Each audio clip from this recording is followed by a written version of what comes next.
exemption of the schools to pay the rates. It's one of the things that I think it must be pushed going forward. Also, disposing of properties not in use by the department, yes, but it is a short term, because after, yes, it will decrease the rates, but also it's not going to be a sustainable thing, because when it is finished to be sold, what next that will come in that place to try and mitigate the challenges that the department is having. By those words, we wish to thank you, Honorable MEC, for availing yourself, for also sharing with us the progress of the department, as well as the challenges, as well as the plan that we are trying to have and strategies to mitigate the challenges of your department. Once again, thank you very much. Wishing you all the best into trying to fight this thing of under budget, and also accruals and the rates that you identified as the key challenges of the department. To the head of the delegation and your team, thank you very much for doing this presentation and responding to our questions.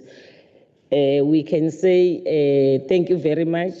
Safe journey to the department, because you are not going home, to your offices. Thank you. Say that again to them, Chairperson. Thank you so much. Thank you.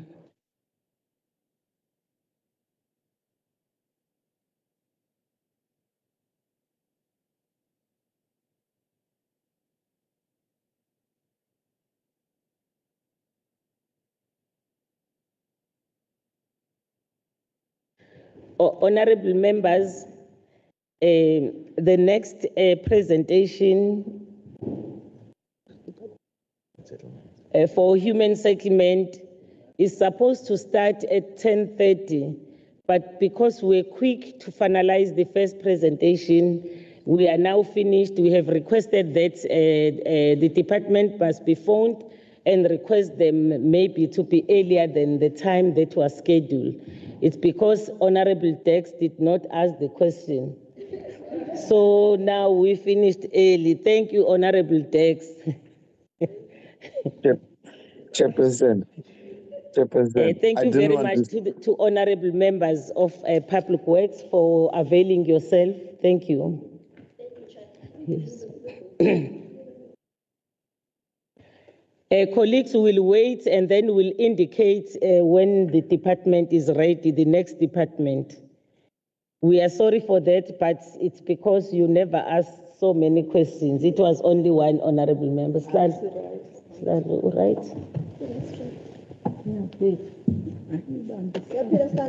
Hey, ngiyaphila mfowethu, ngidila nemetha yakho ngibafonela. Yes. No, noma nginikeza inamba okuyiyona WhatsApp. Oh. Awusesivalile.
Honorable members, I think now we are about to start. The Honorable MEC and his entourage have joined us. Honorable MEC, we want to appreciate that despite the fact that we said we'll start at 10:30, but because we finished earlier, you just came when we request you. So it is our appreciation, Honorable MEC, for you to come at this time. I think we will get from you, Honorable MEC, whether you are ready, because really you came rushing. We can see that you were respecting this committee. We highly appreciate that, Lwandle, ukuthi usihloniphe as a committee, ushiye konke obukwenza, because we're supposed to start at 10:30, but now the time is before 10. I think it's 5 to 10, but we are here. We requested you when we finished with the other department. Thank you very much for that. Thank you so much. I think we will request Honorable MEC for you to give us the remarks, and also appreciate that all the time when we request you, you come. You have never absent yourself. I remember the time when you lost the family member, but you came to us. We can't look down upon that important thing of respecting us as a committee and forgetting even the pains that we are having with your family. So by those words, a warm hearty welcome, Honorable MEC and your entourage. So we hand over to you to give us the remarks. Thank you. Thank you so much, Honorable Chair, for according us this opportunity warmly. So we are so honored and privileged, Mngun Omnyama, for giving us this opportunity. Let me give to your good self and the entire committee that is present, and the chair. We've spoken gladly that we had to change our plans, and indeed we had to conform and comply with all the processes. I do also want to greet those who are connecting virtually. In our midst, we have the HOD Mbili, as you know, is always with us. The CFO is also with us, just to present almost everything. We are also wearing our Bafana Regala in honor and salute what is going to be happening tonight. And we hope and pray for the best. Honorable Masigo said she's not strong enough to take the punches. Irrespective of the material condition, we continue to support. We are presenting today, Honorable Chair, during the Youth Month in our country. And at all material times, we do want to change the conditions for them. As you know, the issue of employment ratio, the unemployment issue in the province and the South Africa is something that we always strive for it. And we'll be presenting the budget that is not adequate in terms of what is happening in terms of the unit on the ground. But we have managed over the years, and in terms of the policies juxtaposed with the processes, what is taking place on the ground, just to match that. I'm sure the committees are aware already that we are waiting for the president, because we've finished the Conopia processes. So we want the president to come and hand over. At that point in time, in Montclair, renovations are almost at the tail end as well. So the value for money, the little that we have, we have to balance almost all those equations. In terms of the statistics, we are the province that is leading the entire country in terms of the unit that has been planted on the ground or implemented, which is why in the last financial year, there were monies that were taken from other provinces and were transferred to the province of KwaZulu-Natal. We must just thank the Lord, Honorable Chair, that we did not face the issue of where we're always prone on the issue of disaster. We're always prone on the disaster as a province, but at this time, at least God gave us a space. We are okay. The reality is that there are always a new need in the process, but we are trying by all means. I just wanted to highlight those because the HOD and CFO workers are going to present. But when it comes to the issue of 30 days cycle, we are able to manage that. We've already highlighted the fact that we rather implement what we have as opposed, because I think I must just give a disclaimer. We've been giving this to the portfolio committee, but finance must also know it. You will find that we have promised 3,000 units in a ward, but because of the cross-cutting measures, what we are going to implement only is 500, probably over 3 years or 5 years. So what we then do, we rather start implementing those, even when we have the cycle. We would rather prefer that if we only have money for 500 units, we are not just going to exceed even with 10 or 20, because everything must be done according to the books and every payment must be done. So we're able to manage the day-to-day cycle with no complaints when it comes to that process. So I just wanted to highlight that, although it means in a province like ours, you have eThekwini, which is the metro, there are always demands that in some instances are met, then in some instances are not met. So we are balancing those equations, and it's another issue that the portfolio is understanding, in particular the portfolio, not the finance committee, that in terms of the province, informal settlements, 70% is found within the boundaries of eThekwini. If you can deal with eThekwini alone, it means the issue of the SOPG, you'll have managed those issues. So we are trying by all means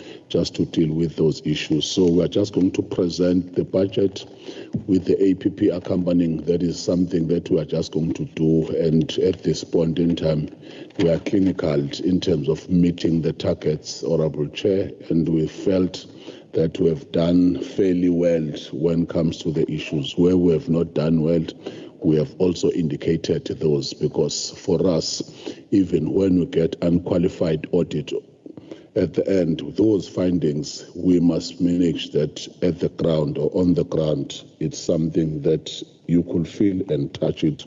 And all the time, when there are outreach processes and when there's an oversight, we always want to feel that we are going to find what we have promised within the course of the portfolio committee. If you can afford that, Chair, we are then going to allow the HOD to present, but I can just take back to you. Thank you so much, Chair.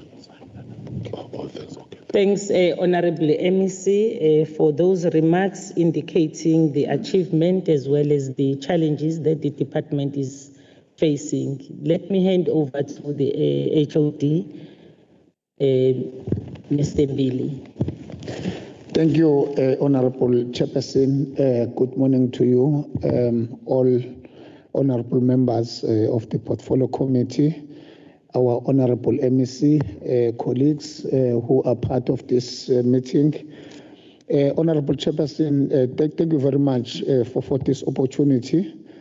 Maybe before CFO goes into details, taking a cue from Honorable MEC, one of the points that I want to highlight, when our Honorable MEC took over, we had 42 blocked projects. Last financial year, we reduced them to 16. Now, we have 8 of them in our business plan. We will then conclude our procurement processes by end of August, so that at the beginning of September, we'll only have 8 blocked projects in the province of KwaZulu-Natal. Maybe one area that I want to address as well, in terms of your request, you requested that we provide all SLAs for all projects that we have. We felt that the Honorable Chair, it was impractical. We have more than 300 projects. It is not easy to provide SLAs for all those projects. However, that information can be submitted as an annexure, maybe after this meeting, because it wouldn't possible to do so in this meeting, Chair. But CFO will then go and present a detailed budget that we are bringing in this portfolio committee. Thank you, Honorable Chair. Good morning, Honorable Chairperson, Honorable Members, Honorable MEC, my HOD and colleagues. The presentation was provided and I'm going to not go through each slide, but it's all available and was circulated so that all members would have had an opportunity to look at it. In terms of the contents, the presentation covers the compliance of the budget with national and provincial priorities. Then we show an evaluation of the budget itself. We also indicate our targets and objectives and the key performance measures and indicators, and the business plan and the monitoring mechanisms. We touch on the donor funding and agency receipts and the major capital infrastructure expenditure, as HOD has just spoken to. I'm not going to go through the acronyms. They are available for the members to have a look at, to follow the presentation. In terms of the first item on compliance of the budget, we are moving on to slide 6, talks to the departmental programs. These haven't changed over the last few years. So, Chairperson, we have 4 programs. One is administration. The second one is housing needs research and planning. The third one is housing development. And the fourth one is housing asset management.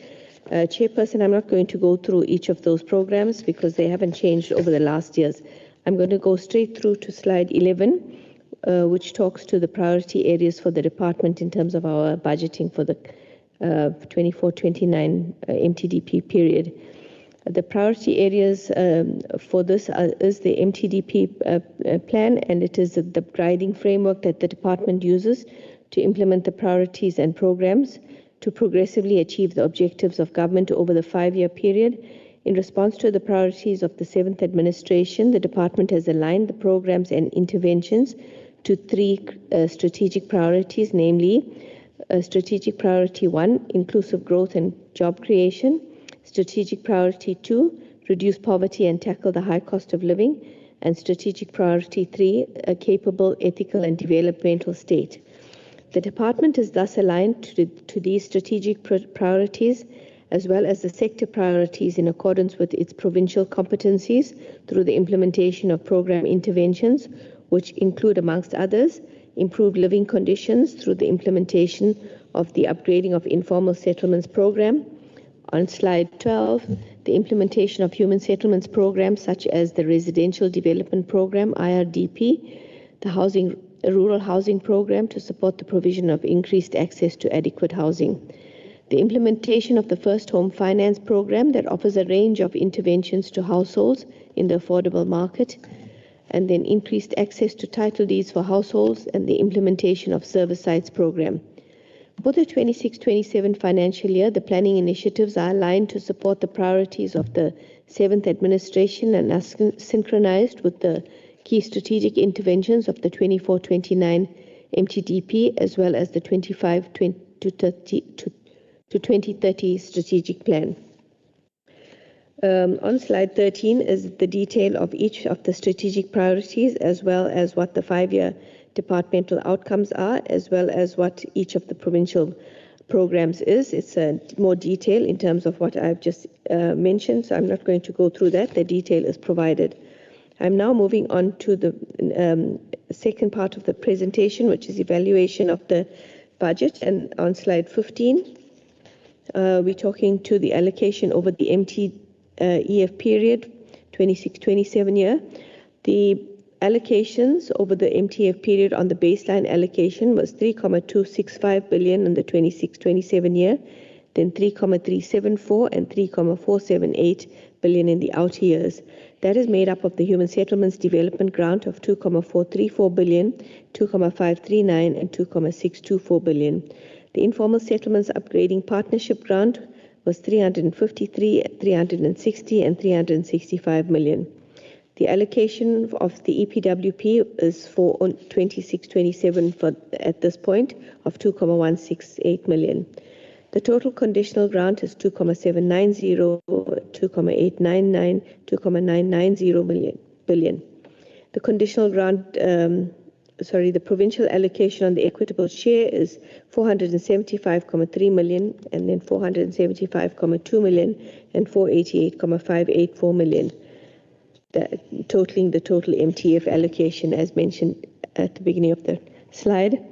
On slide 16, we move on to a summary of receipts and financing. On the equitable share for our current year that has just concluded, 25-26, Our equitable share allocation was 439 million rand. It's increased by 7.5% to 475.3. Then the actual, it's declined over 27-28 to 475.2, and then 28-29 is 488.5 million. The Human Settlements Development Grant was 2.698 billion in the 25-26 year. The MTEF allocation is 2.434, 2.539, and 2.624 billion. That was a decline in the 26-27 year of 9%. The Informal Settlements Upgrading Partnership Grant was 508 million. You can see the sharp decline in the MTF period to 353 million, which is 30% decline, and 360 and 365 million in the outer years. The EPWP grant in the financial year that's passed was 5.2 million. It's reduced to 2.168 million. I'm moving on to slide 17, the allocation per program. Our administration program, the revised estimates for the 25-26 year was 271. The MTF allocation is 305.5, 310 and 318 million. Housing needs research and planning was 18.5. It's in the allocations are 25.3, 25.3 and 26.1. The housing development, the grant is 3.199. In the 25-26 year, the allocations are 2.796, 2.902 and 2.995 billion. The housing assets was 161. The allocations are 138.6, 136.6 and 138.3. The total allocation was 3.651 billion. It's now over the MTF, it's 3.265, 3.374 and 3.478 billion. Slide 18 is just a narrative, so I won't go through that. In terms of slide 19, the allocation for equitable share in terms of each of the programs. For administration, it was 271, it's now 305, 310 and 318. Program 2, it was 18.5, it's 25.3 and 25.3 and 26.1. The housing development was 116.9, it's now 109.8, 106.8 and 110.1. Housing assets program 4 was 31.7, it's 34.5, 32.9 and 33.9. Totaling 439, 475, 475 and 488 million. Moving on to slide 20. Just a spending analysis. The equitable share allocation was affected by the fiscal consolidation reduction during the 24-25 MTF budget to the value of 15.738 million in 24-25, 15.5 million in 25-26, and 16.6 million in 26-27. There are further budget cuts implemented to the value of 2.476 million in 27-28 and 2.705 million in 28-29. The baseline allocation is negatively impacted by the carry-through costs of the previous year's budget cuts, as well as the implementation of the unfunded wage increase of the 23 and 24 years. The department had to fund it from existing budget, and this increased spending pressures experienced by the department. During the reprioritization, the department identified savings as a result of implementing a moratorium in the filling of non-critical vacant posts, as well as the implementation of cost-cutting measures. The cost-cutting circular, as per Provincial Treasury, was stringently adopted in our planning process of the budget, and it resulted in a reduction in various items relating to goods and services, machinery and equipment, such as items include bulk advertisements, venues for departmental events, and subsistence and travel costs. On slide 21, we show our conditional grant allocation into the interventions that we utilize to service our conditional grant and our programs. We have a program called Financial Interventions. The budget for that was 628. It's now 450, 472, and 479 million. Incremental interventions was 1.090 billion. It's 1.021, 949, and 1.009 billion. Social and rental interventions was 70.6 million. It's 121, 223, and 221 million. Rural interventions was 1.422, It's now 1,197, 1,253, and 1,279 billion. The total allocation was 3,212. It's now 2,790 and 2,899 and 2,990 billion. The next slide, 22, talks to the allocations of the conditional grant per district municipality. Chairperson, I won't go through this per municipality. It is available, and we just want to confirm that this, the allocations that are made to the districts come from the business plan, and it's all categorized into the various instruments and then per municipality, and it is based on the planning instruments that we utilize at each municipality in terms of the IDPs and projects on the ground that are ready to run, as well as we utilize a matrix that is used for a planning matrix that is required in terms of our national human settlements for our business plans to see whether projects are ready to hit the ground, and those are the projects that are budgeted for. Slide 28 talks to the different instruments. The financial instrument provides for financial support to procure services relating to housing delivery. The instruments that we use are the finance-linked individual subsidy program, the operation costs for accredited municipalities, the National Home Builders Registration Council enrollment fees for each project, the operations capital budget for the management of, as well as the management of catalytic projects, the implementation of the anti-land invasion strategy, etc. The department utilizes 3% of the Human Settlements Development Grant and the Informal Settlements Upgrading Partnership Grant to fund operational capital budget, which amounts to 73 million rand for the Human Settlements Grant and 10 million rand for the Informal Settlements Grant. The incremental intervention sub-program contributes to the achievement of outcome 8 targets and ensuring sustainable human settlements. The sub-program social and rental interventions provides for community residential units program, which aims to create a sustainable, affordable and secure rental housing option for households. On slide 24, the sub-program rural intervention provides for housing needs that are implemented for the utilization of the rural housing subsidy. The budget is informed by the development programs of projects both at planning and implementation as agreed between the department, the municipalities and the implementing agents. There is a decreasing trend on both our grants for Human Settlements Development Grant and the Informal Settlement Grant allocations due to the budget cuts that were implemented over the MTEF period to the value of 491 million in 24-25, 656.4 million in 25-26, and 960.7 million in the 26-27 year. There are further budget cuts that will be implemented during the month, which were implemented during the month of February to the value of 199.2 million in the 26-27 year, 214 million in the 27-28 year, and 131 million in the 28-29 year. Therefore, the budget for planning of new projects has been limited. The next part of the presentation, part 3, talks to the measurable targets and objectives and the key performance measures and indicators. Chairperson, in terms of our medium-term interventions, we've had cost containment measures that we needed to assist with the provincial turnaround strategy.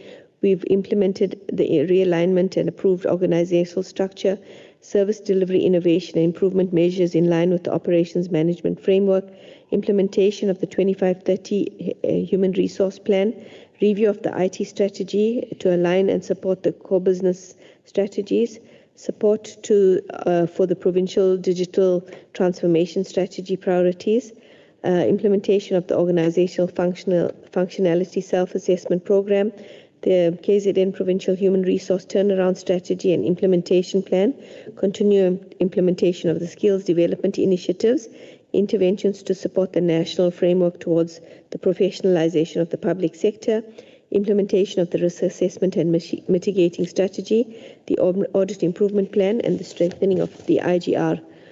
And the next slide talks to the strategic alignment and the 26-27 APP targets. Chairperson, these are available for the committee to look through. I won't go through each of them, but we are indicating each of our APP targets over the MTEF period that the budget supports. We then continue on the next slide in terms of Program 2 and what its interventions are. I won't go through that, Chairperson. Then the next slide also talks to each of the strategic alignment of the APP targets for Program 2, and they are indicated on the next slide. The following slide talks to the Program 3 interventions. Chair, I will not talk to that because of time, and the next slide talks to the APP targets for each of the items in our Program 3 indicators, as well as the MTF targets for all of those indicators. And then we talk to the next slide also continues with the APP targets for the Program 3. The following slide talks to the implementation of or the interventions for Program 4. And I'm not going to take the committee through that. And then the following slide talks to the actual targets for and the outcomes for the Program 4 indicators. Part 4 of the presentation talks to the business plan and monitoring mechanisms as required by the outline of the discussion for today. On slide 36, we talk the business plan and monitoring mechanisms for our business plan that supports the budget. The National Human Settlements assessed and approved the 26-27 business plan as per the requirements of the Division of Revenue Act, DORA. The targets in the annual performance plan for the 26-27 MTEF period is aligned to the Human Settlements Development Budget allocation. The monitoring mechanisms to ensure that the implementation of the business plan is done are as follows. We have regular meetings with the implementing agents and service providers. We have consultation meetings with mayors, councillors, and officials within the municipalities. We have monthly and MANCO and budget expenditure meetings to monitor expenditure against the performance, identifying challenges, and implementing interventions to support the recovery of those so that we meet the challenges, the business plan objectives, identification of all non-performing projects, and the shifting of funds to performing projects happens on a monthly basis. Submission of monthly DORA reports to the National Human Settlements as well as the Treasuries. The quarterly performance review meetings at National Human Settlements on the expenditure and performance of the Human Settlements Development Grant. Part 5 of the presentation refers to the donor funding and agency receipts. On slide 38, we list the agency funding that we have. The funding that we've received on the National Skills Fund was 28.8 million rand over the 24-25 here. 25-26 was 30.5 million rand. And over the medium term, there isn't any allocation. We just also, in terms of the department, sought funding totaling 123 million from the National Department of Higher Education and Training through the National Skills Fund for skills development and training of 2,000 learners in all districts, including the eThekwini Metro. The funding was approved for various learning areas such as community house building for 500 learners, construction health and safety for 500 learners, supervision of construction processes for 500 learners, construction and contracting for 500 learners. We've recruited 1,000 learners and classes were started on the 2 learning areas, namely community house building, NQF level 2, and construction health and safety, NQF level 3. Continues on slide 39. The agency funding, a total of 78 million rand was received to date and 59 million rand has been spent. The remainder of the 48 million rand is expected to be received in the next quarters of the 26 MTF period. It's not included in the tables because of the uncertainty of the timing and the amount, as it is based on milestones that we will achieve in the skills development program. Chairperson, that brings me to the end of the budget presentation. Just to say that an attachment was provided to provide Annexure A, where we provided the detail of all the major capital and infrastructure expenditure for the Human Settlements Development Grant and the Informal Settlements Upgrading Partnership Grant, based on each of the instruments and the interventions. And it includes the targets for sites and completed units, for title deeds restoration, for professional fees, and the total budget. And it's then broken down for each of the over the MTEF period for 26-27, 27-28, and 28-29. Chairperson, this is supported by an entire business plan where each program is broken down into each project, and each project and then is supported by the milestones for each project and the budget for each project. So it is a massive document that is available, but this is just a summary of all our infrastructure projects. They are all supported by service level agreements with municipalities as well as the implementing agents that will do the work on behalf of the department. Thank you, Chairperson. Thank you very much, CFO, for this presentation.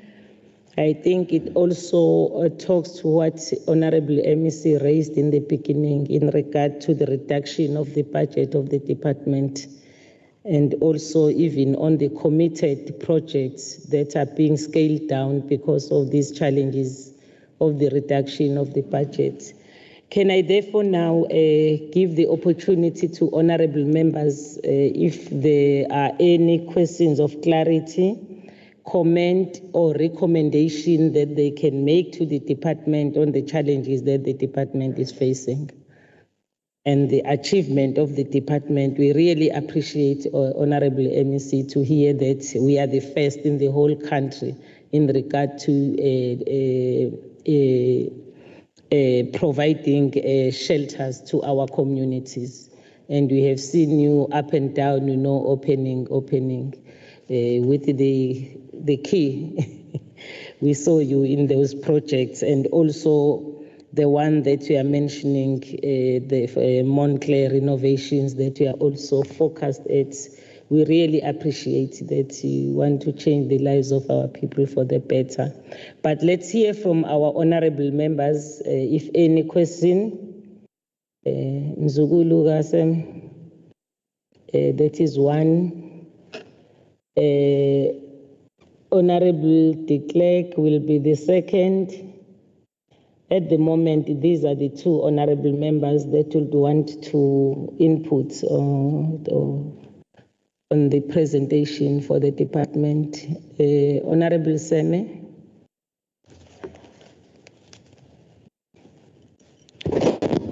Thank you so much, Chairperson. Greetings to your good self. Greetings to the department and the Honorable MEC. Thank you so much. We welcome the presentation that has been done to us today. However, I have a few questions that I need clarity on from the department. First one being, the department reports that a total allocation of 3.5 billion, yet the sum of equitable share is 436.3 billion. Human Settlement Development Grant is 2.5, and the Informal Settlement Upgrade Partnership Grant is 508.8 billion, which already exceeds the 3.5 trillion before adding the EPWP grant and other items. Now, can the department provide a full itemized reconciliation of all funding streams that make up the 3.5 billion figure and explain any apparent overlaps or double counting between these grants? That will be my first question. Second one, you mentioned reduction of 15.5 million to the equitable share in 2025-2026 and a larger cut to HST grant and the ISUP grant over the MTEF. Now, what specific programs or projects were cut or scaled back as a direct result of these reductions? And how many housing units or beneficiaries will be lost because of the 656.4 million cut of the HST grant and the ISUP grant in 2025-2026?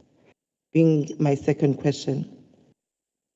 The third one is, you mentioned a high expenditure in 2024-2025, which was driven by unfunded wage increase of 2023 and the 2024, which had to be absorbed from the existing budget. What was the exact rent of these unfunded wages cost in 2024-2025 and the projected amount for 2025-2026? And how sustainable is this approach, and why has the department not received an additional funding from the National Treasury to cover these national wage agreements? A blanket moratorium on filling vacant funded posts has been implemented over the MTEF. How many critical posts, especially the technical project management and engineering positions remain unfilled. What is the estimated impact on the project delivery timeline and oversight capacity, particularly for large human settlement development grants and the informal settlement upgrade partnership grants programs? My second last question will be, there's also a 5% of both HSD grant and the ISUP grant utilized, which is totaling to over 155 million for operational capital. Can you please provide a detailed breakdown of how these 155+ million is being spent, including the exact amount allocated to consultants, planning and administrative overheads vis-a-vis the actual project implementation? My last question will be, given its inclusion under financial intervention, what specific allocation has been made for the anti-land invasion strategy, and what measurable outcomes like number of invasion prevented and relocations successfully managed does the department expect in the 2026-2027 financial year end? Thank you so much, Chairperson.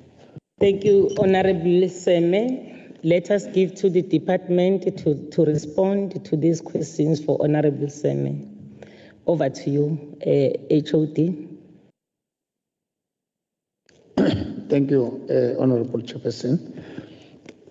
Honorable Chairperson, on the first issue of figures not tallying, I want them to say, Honorable Chair, the Honorable Member referred to allocation for 25-26.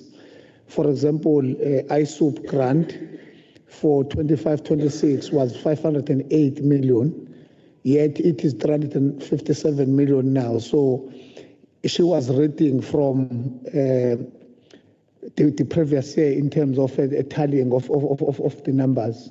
So this 3.2 billion is fine in terms of is a correct total, but therefore we will give more if it needs be. On the second question, on which project have been affected, our approach, Honorable Chairperson, was not to abandon any existing project, but instead we reduced the number of units to be provided per project because the budget was reduced. Last financial year, we provided more than 8,000 units. This financial year, we are going to provide more than 7,000. So actual numbers can be given later, but the reduction was on units, not on projects, in terms of no project was abandoned. So that is the response, Honorable Chair.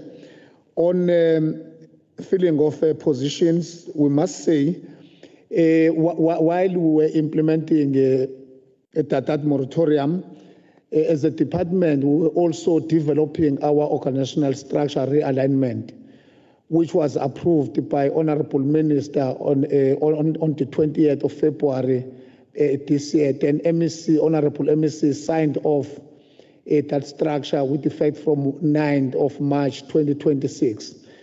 Currently, we are filling positions because the structure now has been approved and it is being implemented. I must say, we are going then to appoint all district managers. We will have 13 districts in our province. We have divided eThekwini Metro into 3 districts. Currently, in all 13 districts, we have 5 appointed and 8 acting district managers. At this point in time, we are not in a position to say which position won't be filled because with the budget available, we are filling all critical positions. But we can say to this portfolio committee, in Program 2, Program 3, and Program 4, we are going then to have 2-pronged approach. We are going to fill some position on a permanent basis, and then the rest will be filled on a 3-year contract because equitable share cannot fund all vacant positions. On OPSCAP, it is used on when we are paying for salaries for contract employees. We are using OPSCAP as well as operations, but it is not easy in this meeting then to provide the details. If details are needed, they can be submitted later to say how much is spent for this. But for salaries, we are going to spend plus or minus 73 million. But let me allow CFO to deal with these other questions. Thank you. Thank you, HOD. Just in terms of the unfunded wage adjustments, there were 21 million rand over the 2 years, 23-24 years. And what happened then is that we needed to utilize our own funds. We had to cut back as much as possible to be able to fund that. It was a national issue. National Treasury did not provide funding for those wage agreements in those 2 years, but subsequent to that, they have now provided us with funding. So that pressure in the outer years will not be there. However, if you look, you'll see that the equitable share budget that we receive is not in line with the inflation. So we continue to manage that through reducing non-critical posts, etc., so that we can fit in within that budget. We're cutting on our goods and services budget as far as we can, limiting our subsistence and travel and other costs like we mentioned. We can provide a breakdown, but we are following the cost-cutting circular as well and trying to also not limit our traveling, have virtual meetings, etc. We, in terms of our financial interventions for the anti-land invasion, we budget for 5.5 million rand. It's not always fully spent. It just depends on whether there are land invasions and whether we require security. We do work with the municipalities. For example, eThekwini have their own anti-land invasion unit, then they do fund some of those costs. So it depends on in which municipality there might be land invasions, and then we will then support the municipalities that do not have specific funding for that. And where we have projects that are currently underway to protect our projects from vandalism, etc., then we would make sure that we will cover security costs for that. The budget for those are 5.5 million rand in each of the years.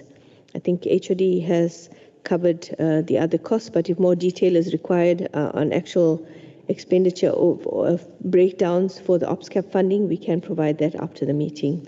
Thank you, Chair. Thank you so much. Honorable Seme, are all your questions covered? Partially covered, Honorable Chair. However, on the first question, the HOD, I think, didn't actually understand the question. Can I repeat the question to you? The department reports a total allocation of 3.5 billion. Yet the sum of equitable share is 436.3 million, which is Human Settlement Development Grant, 2.5 billion, and Informal Settlement Upgrade Partnership Grant of 508.8 billion, which already exceeds the 3.5 trillion before adding the EPWP grant and other items. Can the department provide now a full itemized reconciliation of all funding streams that make up the 3.5 billion figure and explain any upfront overlaps and double counting between these grants? And also on the 5% of both the HD grant and the ISUP grant, can you please provide us with the written details, as you have said that it is not possible for you to mention all of them here, but you can actually give us a written report as to how it was implemented. Can we, as a committee, be provided with that written response? Thank you. Yeah, Honorable Seme is raising that question that she raised. But if the department does not have the details of it now, we will request that they do it in writing, because if you don't have it now, we don't want you to give us in pieces and not have the full, request of the honorable member in the committee. But I can give it to HOD. Maybe, I don't know whether it's MEC that will start. Please, let me start, Chair. Honorable Lwandle, you can. Let us go to page 15 on our slide, Chair. I don't know, Honorable Seme is also referring to 3.5 trillions coming from the 3-point-something billions. I don't know whether the sequence is correct when it comes to that, because I would want us to be thorough when it comes to this. In our slide 15, I don't know whether she's referring to that one, 25, 26, 26, 27. There is HSDG 2.5 ISU, and even if you go to 16, it's the same. I don't know which slide was she referring to, because for me, some of her reference, the numbers are distorted. So if she could take us, if she was referring to these two slides, 15 and 16, we can reference, because we do have the details.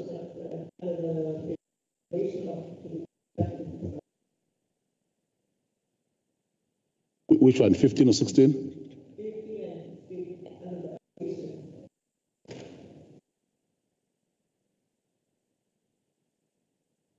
Slide 16. What is the topic of it? Because there are summary of receipts and financing on slide number 16. And then 15, it's allocation for the 2026-27 MTEF budget. If you can point to the heading of it so that you... Okay.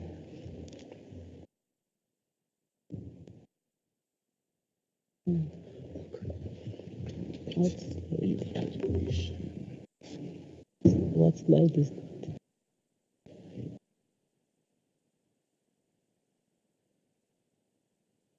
I think she's saying it's under the topic evaluation. We are still checking it. Yeah, it's an evaluation of 2026-27 budget. But here it's slide number, is it 14? It's 14? Yes.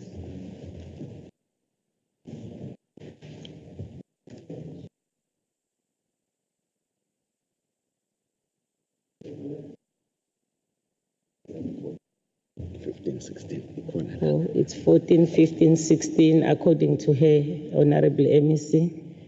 The explanation as furnished by the HOD is that what she's referring to the prior year. And if you are taking into cognizance it 508 and the current system, it does tally. So she was saying that for her, there is no tallying effect, which is not true on the explanation. If you're taking 25, 26, it does tally, and 26, 27, so it does. And that's why that we are saying that we don't agree on her presentation, which is why we're saying that in terms of the numbers, there is a proper tally when it comes to the grants. No, Honorable Chair and Honorable MEC, may I kindly request that the department go and look onto what I've just raised and come back to us with the whether I was wrong or they were correct. Yeah, maybe there is a disagreement of what we are saying, Honorable Seme. Maybe the department must do it in writing and explain, because I don't think we must dwell on this particular item, because when you look at it, you look it on the other side, you know, and your explanation and the explanation of the department is not the same with what we are saying. And we are not going to resolve it the way you are putting it. HOD? Thank you, Honorable Chairperson. No, we're fine with that. Is it a possibility to get it in writing, that question, so that it will be fully understood, so that when we respond fully, if then we feel that there is misunderstanding on it. Thank you.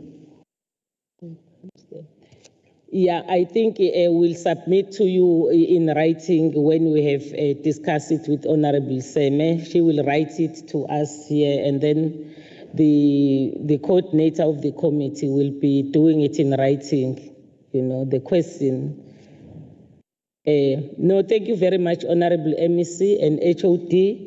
I think, Honorable Seme, we agree that we'll do it in writing to the department so that when the department responds, they see exactly what you mean in that particular question that you have raised, because they are trying to explain and it's like you are not accepting the explanation. Thank you very much. Can we now move to Honorable de Klerk, my in-community? Thank you, Honourable Chair, Honourable MEC and the officials. I will keep it as short as possible. My questions is of practical of nature. We look at the budget reprioritization. The department shifted funds from program number 3 to program number 2 to fund a permanent director post. My question is, how will this shift impact on housing delivery output under program 3? Then funds were moved away from the pre-1994 housing rectification due to delays in eThekwini. My question is, what measures are in place to ensure these projects are completed without further delays?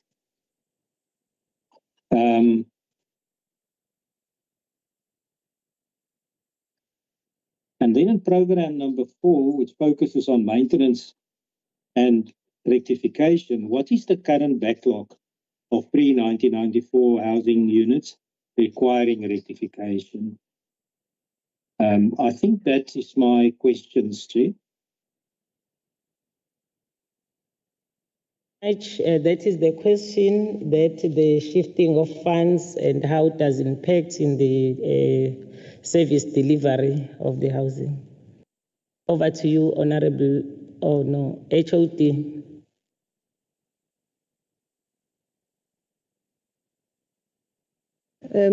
Thank you.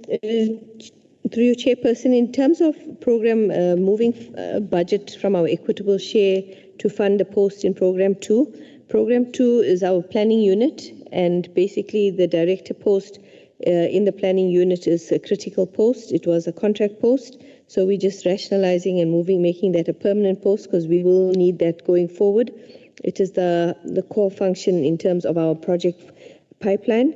So we've just utilized savings from non-critical posts and funded a post that we will require in the long term. So it was just a movement of funds in that current financial year, and we're budgeting for that going forward from our equitable share. Other posts that we can fund from our operations capital budget for managing of our projects in the program 3 will be funded from the operations capital budget on a contract basis until we can, then make sure that our structure is funded as far as possible with permanent posts rather than contract posts. I think the understanding to that can only be clear if one understands that originally Human Settlements was a funding department only. Over the years, we've had to take over the development status of projects. So our budget was never fully aligned to being a developer.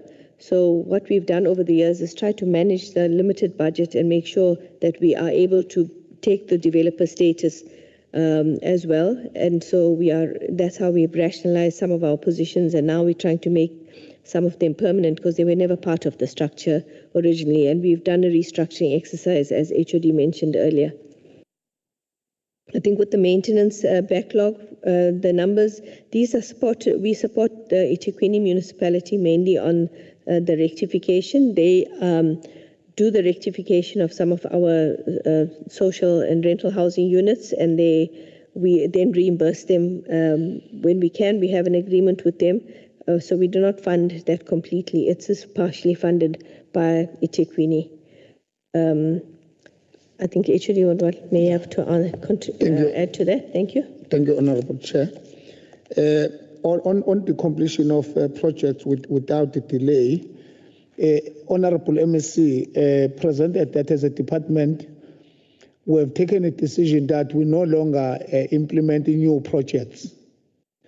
But by so doing, we are trying to use our available budget to complete existing projects. Because what then will happen when we complete one project We are not going to replace that completed project with a new project, so that we focus on finishing what we have started. As a department, we also have a campaign that says taking pride to finish what we have started. So that is the position that we have taken. Yes, some projects do take a longer time because as a department, we have stretched ourselves more than the limit. The decision that we have taken will then remedy that mistake we have made. We're trying to be seen in all corners of the province, but budget constraint does not allow us to do so. Thank you, Chair. Thank you very much, Honorable de Klerk. The indication is that it's like there will be no negative impact on the issue of this transfer of funds. They have tried also to use their own funds as a department on the challenges that they have. And the MEC also indicated when he started that sometimes all those projects, maybe 3,000 projects that were there, they have reduced it because they want just to focus and finish those projects. They reduced it to 16 according to the presentation. Can I give it back to you, Honorable de Klerk, if there is anything that is not cleared or answered well in your questions, and then we move? Yeah, thank you, Chair. I think it is clear. Maybe just one aspect that was raised, and that is that historically the department was not an implementation agent, but now is.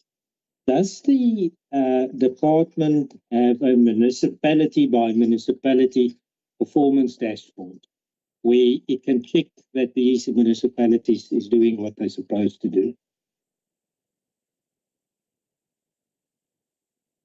Thank you, Chair. Agreement. Over to you, Department.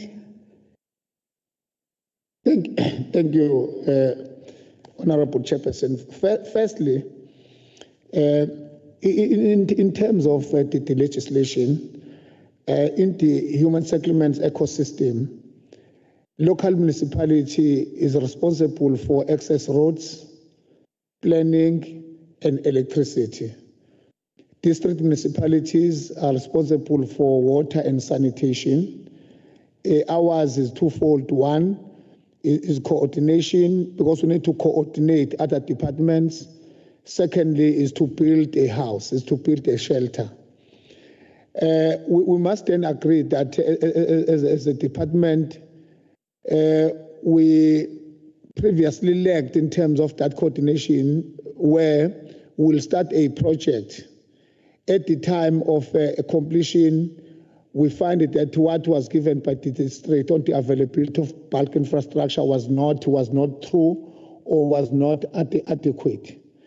So at this point in time, as a department, we are working closer with municipalities. We have taken a decision that we are not going to start any project if we do not have assurance of the availability of adequate bulk infrastructure. We have appointed a due diligence committee now. If a new project has to be implemented in an urban area where we need bulk infrastructure, both the local municipality as well as the district, they come to the department, to that committee, and present to give us assurance that there will be bulk infrastructure, so that we do not have a previous mistake of a Tubaletu housing project. So yes, in the past, but they started through DDM, District Development Model. We are working closely with municipalities to ensure that everyone plays his or her responsibility in the human settlement ecosystem. So that is where we are. We are better coordinated at this point in time. Thank you. Very much, HOD. Honorable de Klerk, are you covered before we move? Thank you, Chair. I take from the answer that there is no municipality by municipality performance dashboard. I will implore the department to develop something like that. It will assist you greatly. Thank you, Chair. Yes, okay, thank you very much. There is a coordination in the department now working with the municipalities, giving assurance that they will continue with their responsibility. But I think Honorable de Klerk is saying if it is not in black and white, is suggesting that the department must do that with the department or with the municipalities, so that they can't shop and change and say, no, we did not budget for this or that. But the coordination that we are hearing here, it shows that, because when the HOD was responding, he's saying that they give assurance they don't continue if the municipalities are not showing that they're gonna honor their responsibilities. HOD, you want to say something? Oh, Honorable MEC? The question is embedding with the wrong principle that comes from Honorable de Klerk. It sounds as if the allocation is not known. We are the one that deals with allocation and do the transfer to the municipalities. HOD has already outlined the powers and function of the municipality. And there is another reality and a new scenario of the TTM model, which was designed to enhance the scope that we don't and we no longer plan in silos. And the issue of enforcement is well known. It's unfortunately that some of the municipalities are failing to execute what is due to them. That's the reality. But in terms of the principle, the formulation, and the policies, everything is in black and white, is well known what must be done from the system. And fortunately for us, there is a spluma now, which designed and detailed almost everything to the latter part of the law, if we could put it in that way for a learned friend who's the honorable member in the scenario. So I think there's nothing gray about this matter, is that some of the municipalities deliberate. Like, for instance, the issue when the title deeds, when we've transferred the money to you, the title deeds remains with the province. It is us who must do that process because we deal with master's office. On the issue that the INEP grant, on the issue of electricity, the water, it is the duty of the municipality that the issue of infrastructure as well. Before we could start the layout, the services must be done by the municipality, if I can just be pedantic like that for the record purposes, Honorable Chair. Thanks.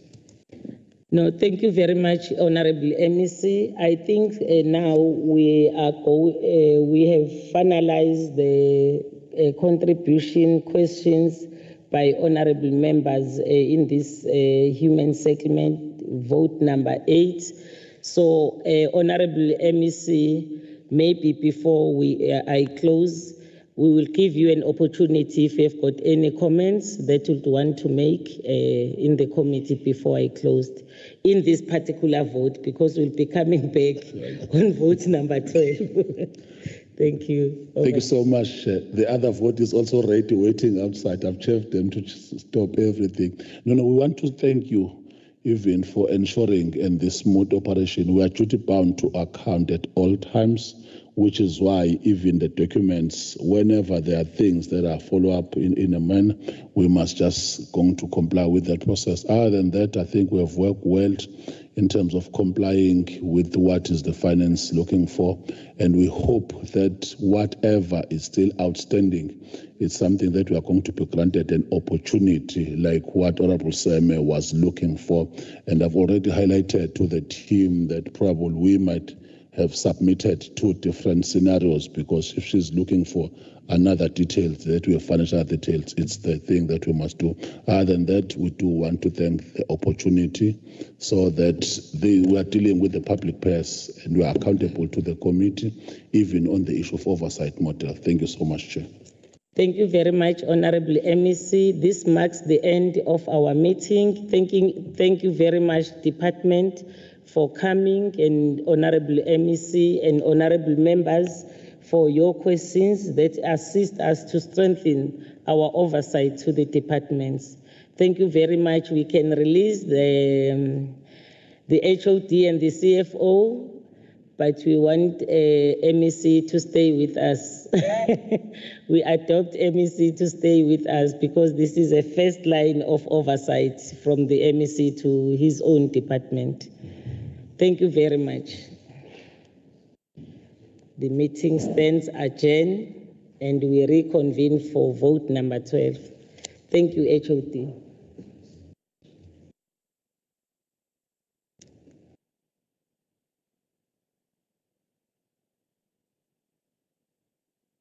Colleagues, we are out to request the HOD or the officials of vote number 12, which is transport, to come in so that we start the meeting, the third meeting for this day. We started with Public Works, Human Settlement. Now we are calling upon transport, which is vote number 12.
Good morning, honorable members. Again, we want to welcome the officials from the Department of Transport, led by the HOD, Dlamini.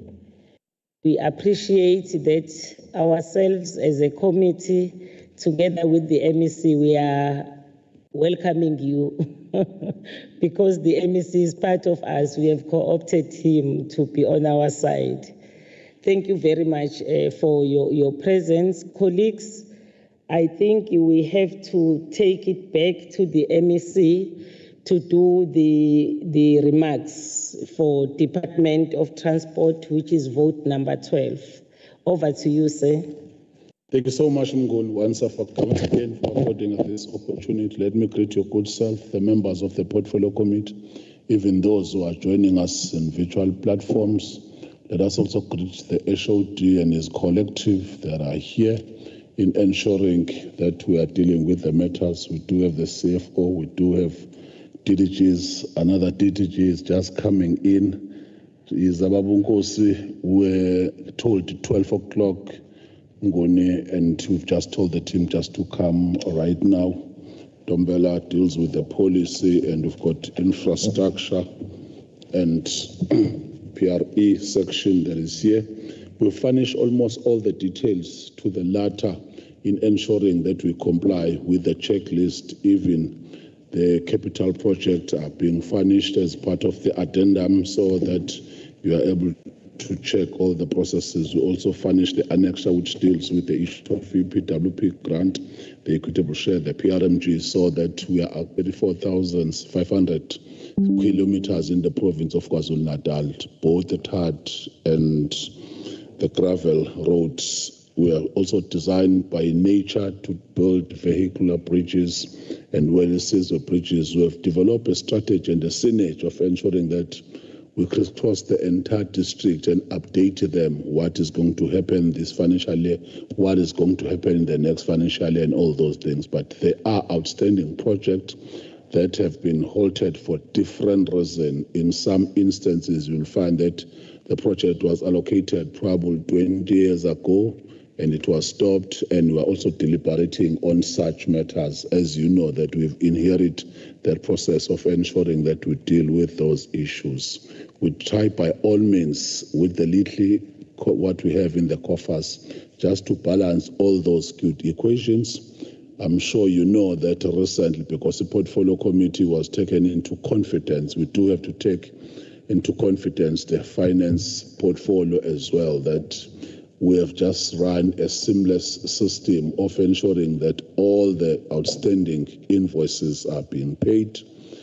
We can just assure you that currently we've managed to deal with more than 60 days, 40 days. We are now dealing with 30 days invoices. Yes, we have not dealt with almost all of them, but at least there is that constant coordination and communication, because at the level of head office, we are tracing almost everything. So just to ensure that there is a smooth ride, we've managed to meet all the construction companies or stroke the service providers where the problems. I think majority of them are back on the ground implementing and executing what is due to our community's services in the processes. I think there is that processes that we just wanted to outline.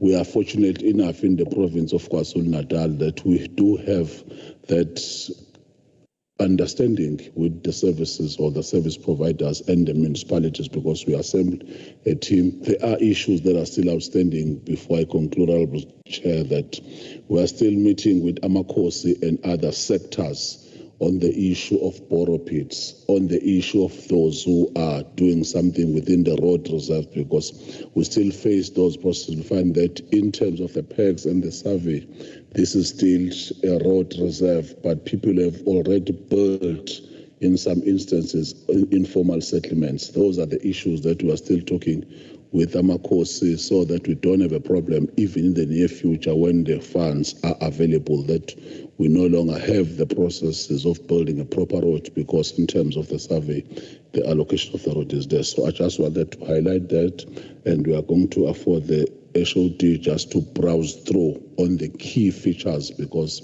the document is furnished already, but I don't think that he must just go into all the matters, just read the document, but he's going to summarize. Thank you so much, Chair. Thank you, Honorable MEC. Let's afford the HOD the opportunity to do the presentation, appreciating the MEC for really raising the issues that are of still the challenges and what they are doing about those challenges. Thank you very much. Over to you, HOD. Thank you very much, Honorable Chairperson. Greetings to yourself and the honorable members. Greetings to the Honorable MEC, the colleagues. Honorable Chair, we will browse through the presentation as guided.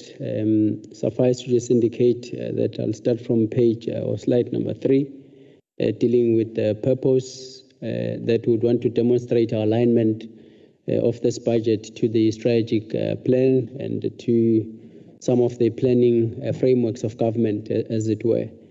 And also it's going to report on transfers and on the grants which we receive, and also confirming that we don't have any donor funding or agency receipts in this regard. Chair, the first few slides are just to show in terms of our strategic plan. Our vision is that of being a gateway for smart mobility in the province of KwaZulu-Natal. Mission being that of ensuring that we do provide universal access, which is safe, sustainable, resilient, that of it in terms of transportation system in the province. Our values, they are more to do with ensuring that we strive for good governance in the department, ensuring that within the sector, as we are busy with the professionalization of the public service, we are aligned to that, including issues of inclusivity, ensuring that everyone shares in this cake as we move along, and also focusing on issues of innovation and driven by a strong customer focus. We've also shown our impact statement and our outcome.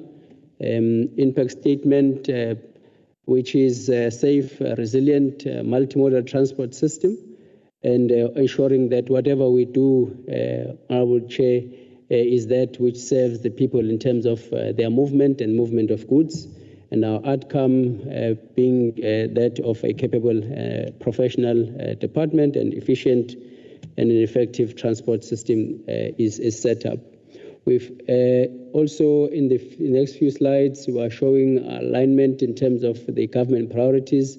We've listed the statement of intent, how we respond, or which sections of the National Development Plan affect us, and the MTDP, and also their priorities as well.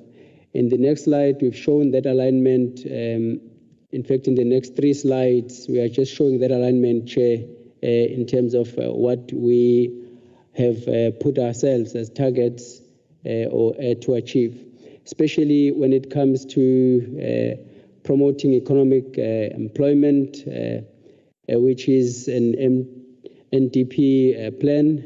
And when you look at the MTDP priorities, instead of inclusive growth and job creation, it's got 2 priorities, and one being the reduction of poverty and tackling high cost of living.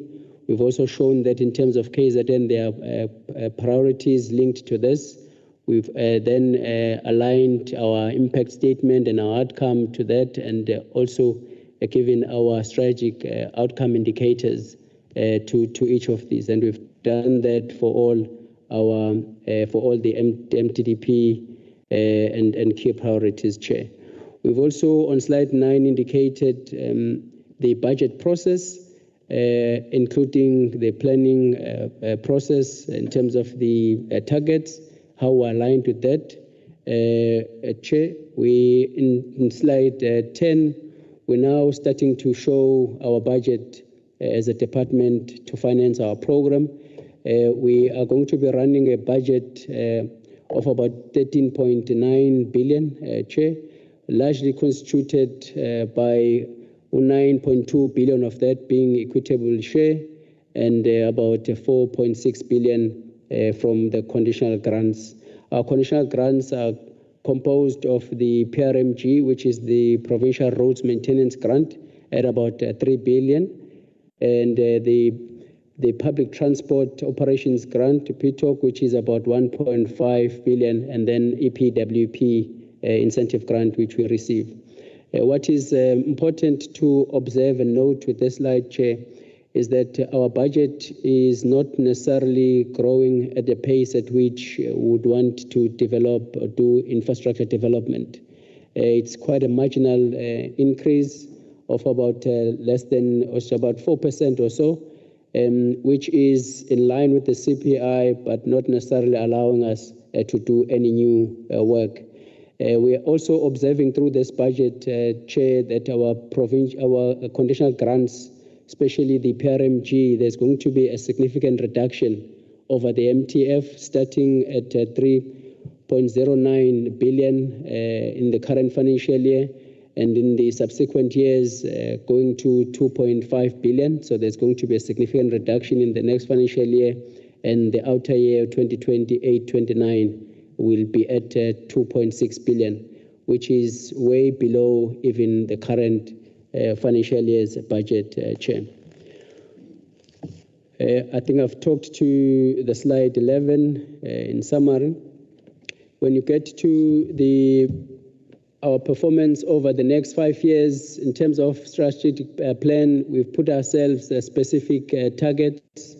By 2029, we should have achieved that of having a clean audit, trying to improve our governance processes within the department, and also trying to improve our performance, our scorecard, to be nothing less than 80% in the next 5 years. We've started on that trajectory. We have also put in our target in terms of improving the road network, its condition, that it should be nothing below 45% of it being in a relatively poor to very good condition. And we have made some strides with this, and the team is busy consolidating the reports in terms of how far we've gone. We are also have a target in terms of reducing the fatal road crashes. We've put in ourselves a target, a milestone in terms of us implementing and finalizing the master plan and implementing its pillars within this 5-year term, and ensuring that our road asset management maturity levels are nothing below a level 3, as it were.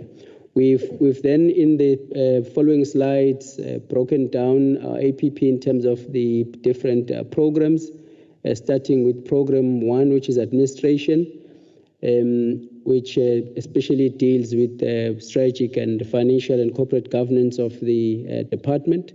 We also have program 2, which deals with the transport infrastructure, especially the delivery in terms of maintenance of the road network, infrastructure network, and the development of new programs, including some of the social empowerment and economic programs within this program.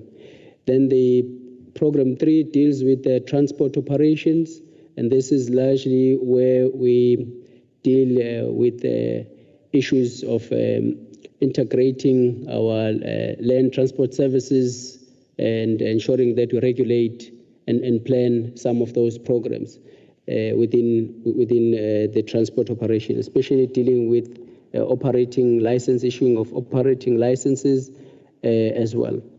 The program 4 deals with transport regulations, and this deals largely with the issues of law enforcement and road safety in the main. There are sub-programs in each of these in the interest of time, Chair, and the last program deals with the program 5, which is community-based development, which is our EPWP program. We've then broken down, Chair, the targets in terms of our outputs in each of these programs. For program 1, we have about 15 output indicators, which are largely compliance related indicators, Chair, to try and really help us in improving our performance scorecard and our governance within the department.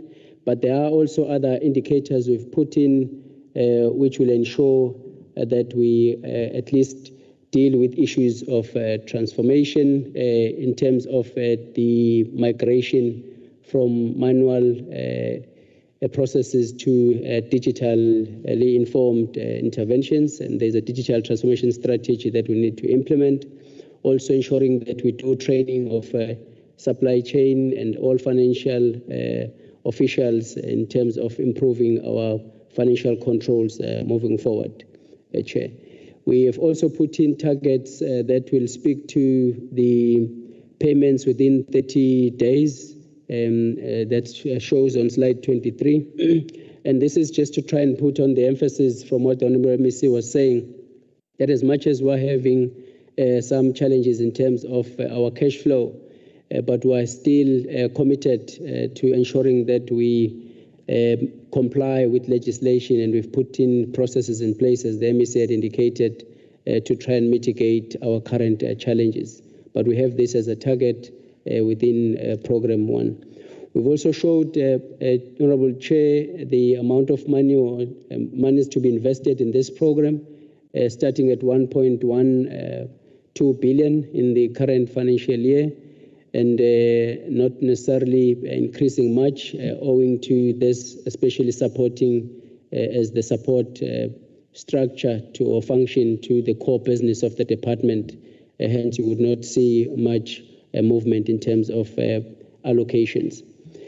The other areas we've also included, Chair, is key interventions which will support this program, some of which Honorable MEC has already alluded to, trying to strengthen SCM and the financial controls thereof. We've already implemented the centralization program of the SCM and some of those processes.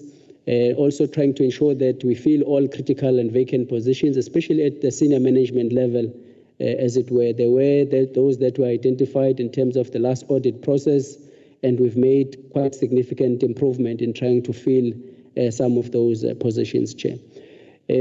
We will also then move to program 2 indicators, and in terms of their sub-programs, particularly those that have to do with infrastructure or construction, we have about 7 of these, in fact about 9 indicators in total for program 2, and largely they are for us planning our infrastructure, and it's us being able to do some assessments on our roads, both on the surfaced roads or network or including the gravel network, that at least we do those visual assessments to get the condition of the network as it were. We are also going to be focusing on the construction, especially with the upgrades to surface roads.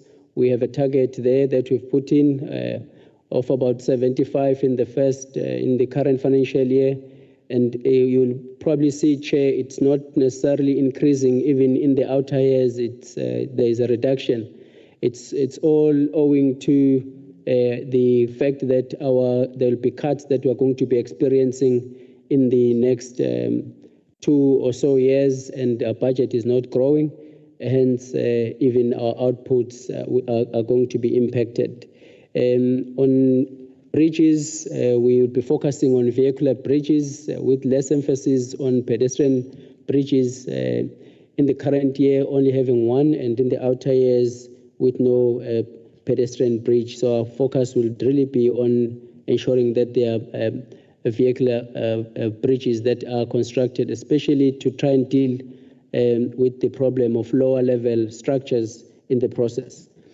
In our maintenance programs, our rehabilitation program, we have put in targets which in the current financial year, in terms of surface road rehabilitation, we are putting just under 846, just over 846,000 square meters of road surface to be rehabilitated.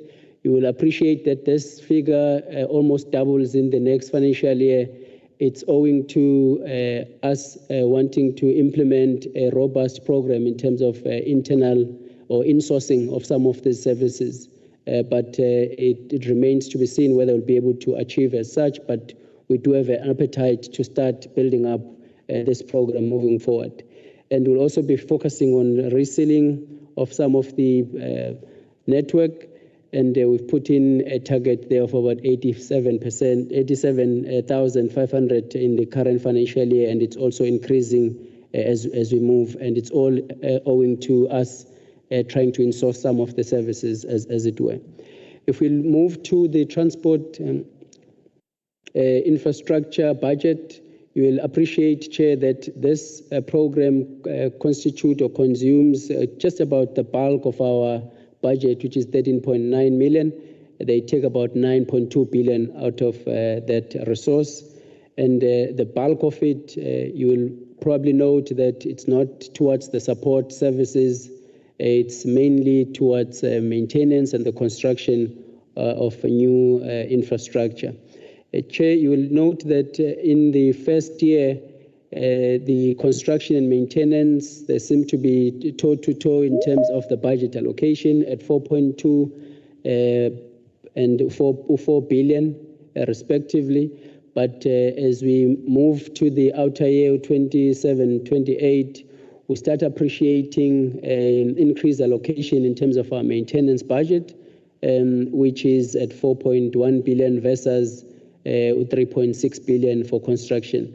This is really premised on our Chair on the understanding that as much as we need to be doing new developments, we need to be alive to the reality that we need to maintain the infrastructure and safeguard the infrastructure that we've already put in place, and hence that understanding. But what is also important to be observed, Chair, is the reductions or the dip that happens in 27-28.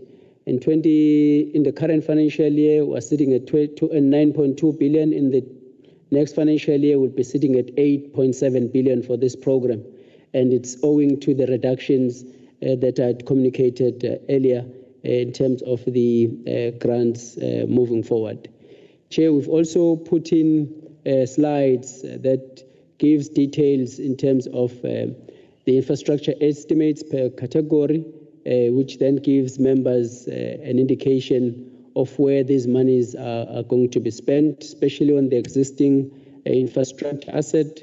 We are indicating the amount of monies we are going to be putting in there, about 6.4 billion. And we're also showing that in terms of new infrastructure, there is really minimal that we are going to be doing to try and also emphasize the point, Chair, that the department is running on programs or projects that were already committed in the previous financial year. There isn't much that we're going to be committing as new infrastructure in the current or even in the outer period, with the emphasis of trying to conclude work that is already underway within this program.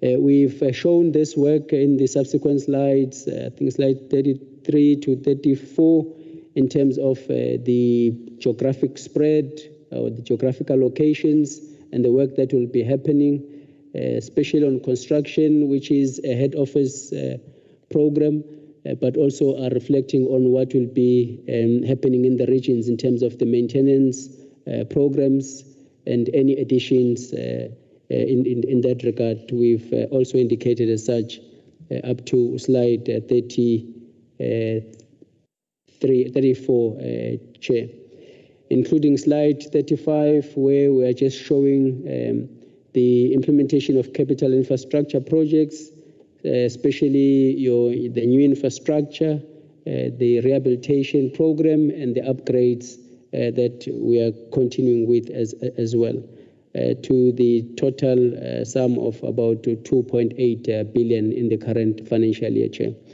There are annexures we've put in as part of this document, which shows specific individual projects and the amounts of money per project. I think there are about 258 or so transactions in terms of commitments of orders that we have also attached as part of this presentation. There are key interventions. I think I'll be belaboring the point if I were to go to each individual one in terms of the program 2 interventions, but it's mainly to do with the designing of roads, construction of new roads, ensuring that we upgrade gravel to new surface roads, ensuring that we rehabilitate and maintain the road network, as it were, including the construction of bridges, both that which we do on own conventional methods and those that are done through WELIS's bridges as well. We've also have a strong focus, Chair, in trying to ensure that each of the program will reflect on the impact of climate change and what will be our response in terms of implementation and in which areas we must focus to try and ensure that we improve resilience.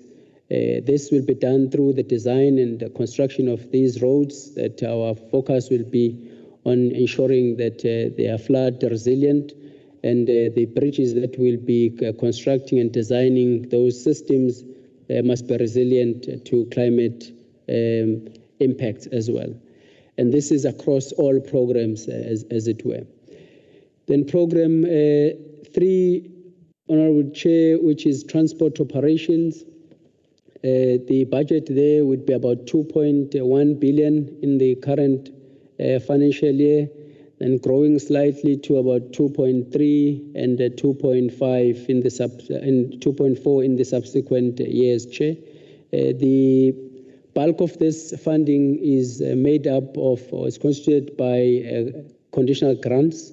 There is very little equitable share that we utilize for this program, other than the support staff or the support resources, but the bulk of the program is supported through the conditional grant, and that is that item on public transport services with about 1.9 billion in the current financial year and growing to 2.1 billion and 2.2 billion in the outer years, Chair. There are mainly two components of it, one being the PTOC, which is about 1.5 odd billion, and we also receive funding for the scholar transport, which also is part of that 1.9 billion, which is about 355 million, as it were. It's prudent to indicate, Chair, that this money we're trying as much as possible that when we allocate work, we allocate it in accordance with the funding that is available, especially for the mainstream buses. If we only have about 1.5 billion, we try and make sure that our processes are underway, that we make sure that our spending will stay within the 1.5 billion and not more. And there's a rationalization process we've already started with all the service providers to try and make sure that we realize this. On scholar transport, we are going to be getting 355 million, as it were. The key interventions for this program are mainly on ensuring that we provide the bus subsidy and also the scholar transport as one of the key instruments in terms of providing this service. There are also some regulatory processes that we do in terms of ensuring compliance and passenger safety as part of the program as well. Chair, on Program 4, it's a program that deals with transport regulation, and this is mainly on transport administration and the licenses, and also the law enforcement which we do on this program. Especially, we've looked at various targets or indicators. Most of these, Honourable Chair, are transversal indicators. Provinces had no choice but to include these indicators as part of their performance in the current financial year. The ones on law enforcement, they are also assisting us to ensure that we reduce carnages as a result of speed, carnages as a result of drunken driving, and also pedestrians walking on our roads, making it unsafe, as it were. So we've got targets towards that, and there's also targets specifically for the road safety programs, focusing on schools, also focusing on road users in the main, doing outreach programs in those areas, including focus on pedestrians as well. So we've put in targets in all the subsequent years. The budget to support this program, Chair, is about 1.3 billion in the current financial year, and it's also growing marginally in the outer years, Chair, as it were. Our transport administration and licenses and including the law enforcement, have the biggest share. I think the law enforcement has the biggest share, understandably so, in terms of the work that is happening.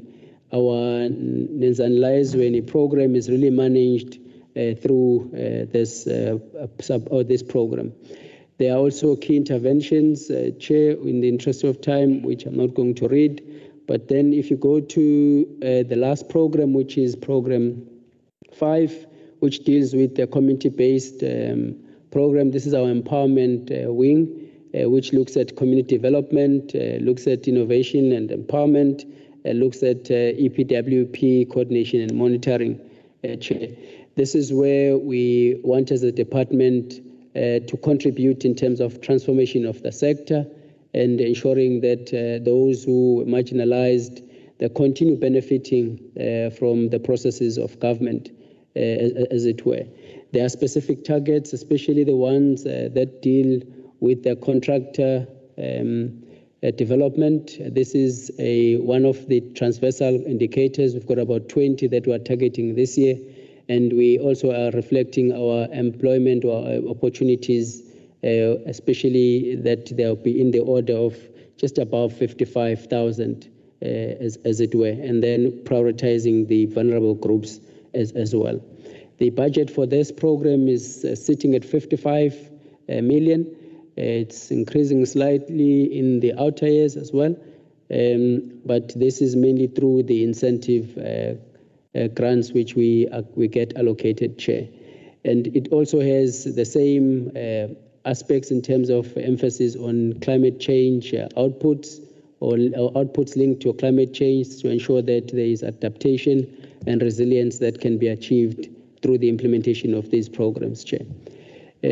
Chair, in terms of slide 59 on monies that we're able to generate as the department, which is the departmental receipt, we are expecting to at least receive a revenue of about 2.79 billion in the current financial year, and that is largely constituted by our motor vehicle licenses, giving us about 2.4 billion, which is more or less one program that is at least more predictable than the others, because the others, you really are going to be dependent whether people come in, especially the sale of goods and services and other non-capital assets, which will be your driver's license or your learner's license.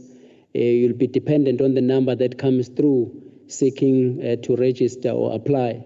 But at least for motor vehicle licenses, you already have a database which can show you more or less which vehicles are due for renewals, as much as there could be new ones, but you could estimate with some level of certainty in terms of the amount you are likely to receive, Chair. I think I've talked to up to slide 63.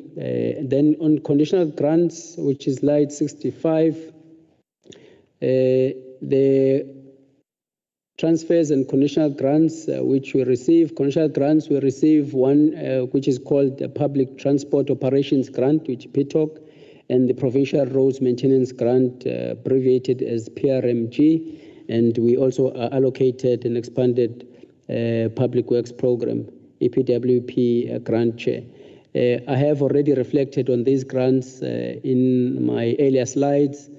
Suffice just to indicate that on the PRMG, we are, again, just as a matter of emphasis, going to be receiving that reduction in the next financial year of about which will give us an allocation of about 2.5 billion versus the 3 billion in the current financial year, and in the outer years going to 2.6 billion, which is still far below the current allocation, just emphasizing the impact of those reductions in terms of our maintenance programs moving forward. And it might mean that some of our maintenance programs will have to be supported by funding which would have been released for new programs, as it were, understanding the nature of infrastructure programs. Once you've committed, you will have to then stay the course and finalize the implementation.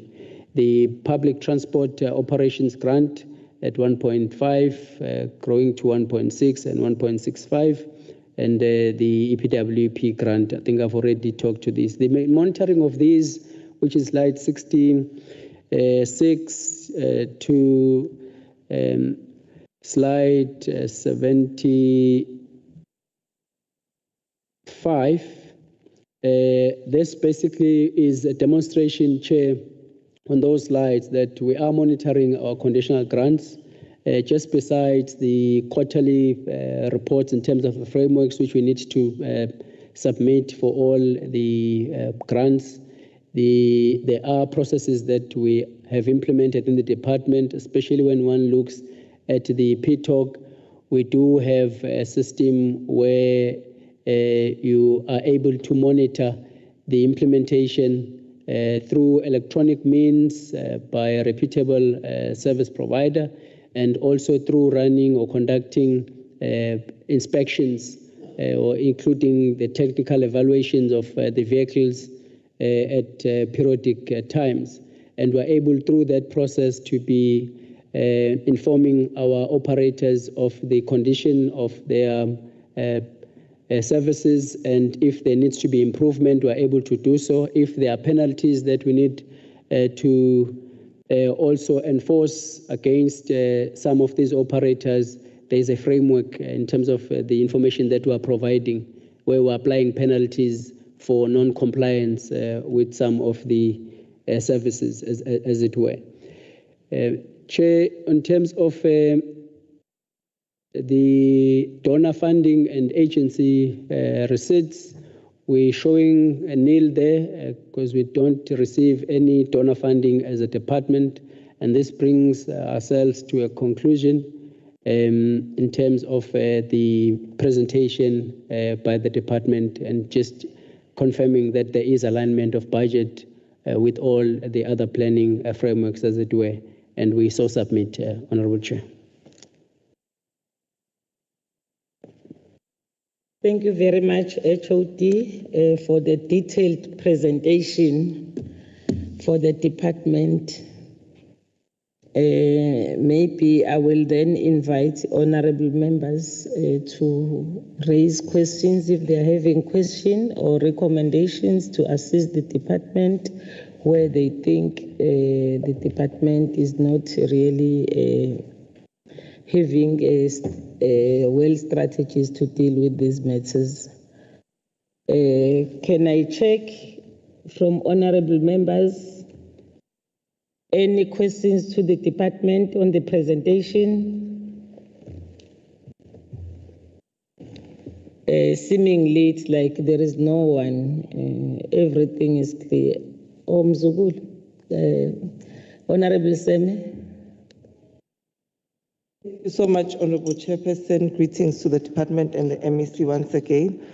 Honourable Chair, while the HOD was, the CFO of the HOD was busy presenting to us, I picked up that the presentation he has on his side is not similar to the presentation that we received yesterday night, of which my questions are mostly based on the presentation that I received from coordinator yesterday night.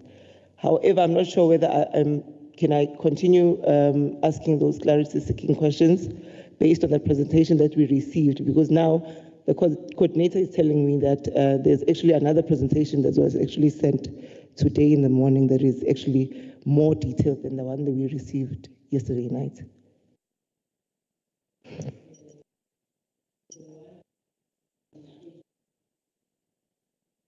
Is more detailed and is not the same with the one that was given to us.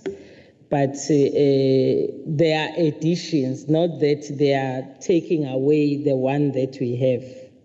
There are additions in the presentation. I think they sent it at night yesterday, of which we will request that in future we get those amendments on time, Honourable MEC, so that we read and interrogate the department with what is presented before us. But on the question of Honourable Seme, whether she can continue, yes, you can continue, because also whilst they are presenting, we were noting down, but we are not encouraging really that we get the presentation at night, because already we had focused on what we received earlier. Honourable Seme. Thank you once again, Chairperson. No, I have a few questions based on the presentation that I had, CFO and HOD, and also the MEC. My first question will be based on the agency fees that you have on the presentation. An amount of 134.9 million is allocated to agency fees. Now, my question is, what services are these fees paying for, and what agencies or entities are involved? And why is such a large amount required? Can the department demonstrate the value of money and provide the latest performance reports or audits on these agency arrangements? Second one would be based on the budget cuts on goods and services. The category was impacted by cuts in 2024, 2025, and 2026 and 2027, leading to a scaled down and deferred maintenance projects. Which specific road maintenance projects were deferred or cancelled by how much, and what is the estimated increase in the road rehabilitation backlogs as a result? My third one would be on the reprioritization of the compensation of employees to infrastructure. Funds were shifted from compensation of employees to rehabilitation projects because of historic underinvestment and a growing backlog. Now, what is the exact amount reprioritized, and how does the department justify taking money from staff salaries to fix infrastructure when it already struggles to fill a critical post? There's a massive reduction to the provincial road management grant, which is 269.7 million in 2026-2027. There is a 967.4 million in 2027 to 2028, and there's 1 billion in 2028 to 2029, partly to fund a presidential employment stimulus due to a technical correction. What specific projects will be affected by this cut? And how many kilometers of road rehabilitation will be lost? What safety and economic risks arise from this deferring these interventions? The last one will be the provincial transport operation grant shortfall, which is chronically underfunded by 300 million per year, forcing the department to supplement it from its own budget. Why has this structural underfunding not been resolved with the National Treasury? And what core transport services are currently being compromised due to the 300 million annual shortfall? Thank you so much, Chairperson.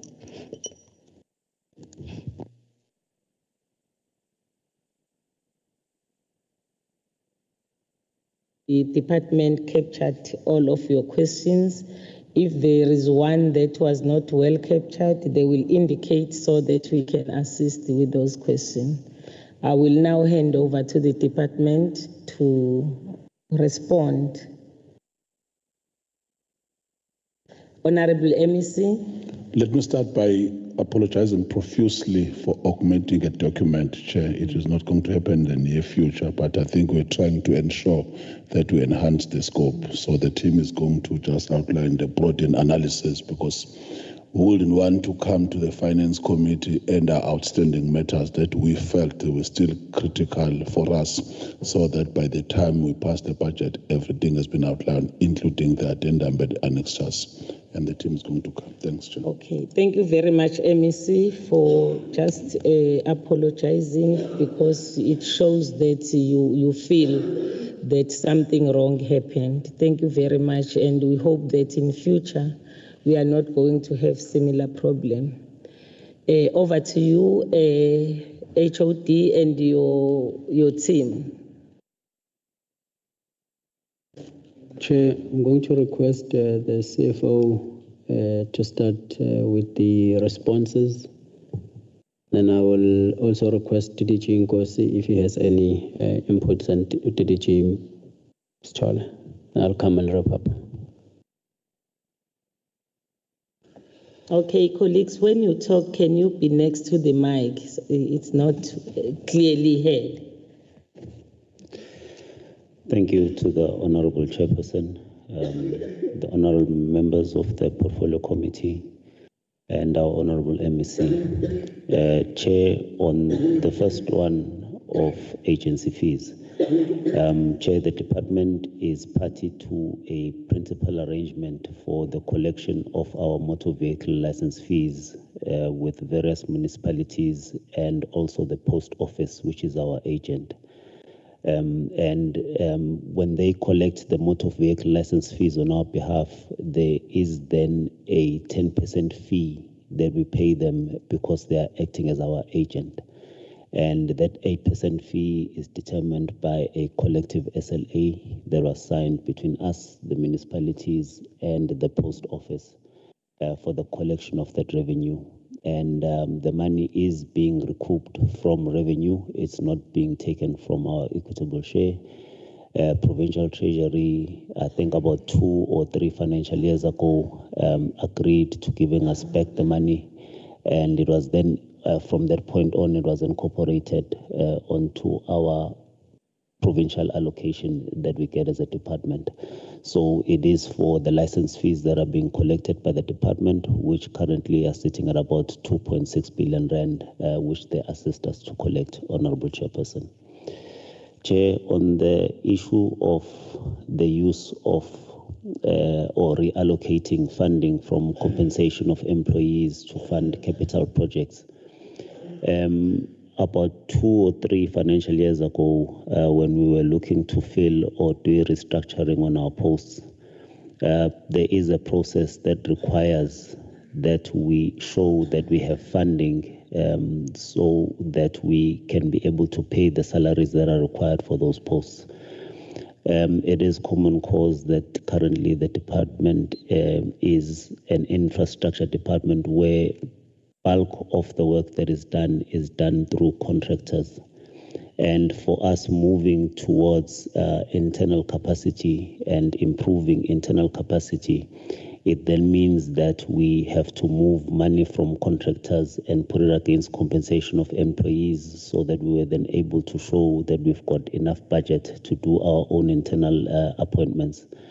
But with the pace that is currently ongoing on us being able to fill our posts, it does then leave a gap between the two, because if you are filling posts, it means you are not advertising more. But if the process of filling posts is taking some time, then it means in the meantime, we then continue with the process of using contractors, hence the shift between the two. And there will always be that shift whilst we are trying to fill posts and to use internal capacity in doing so. So that is the reason, main reason, Chair, why we have then moved funds from compensation of employees in the main to do our maintenance and construction projects. Thank you, Chair.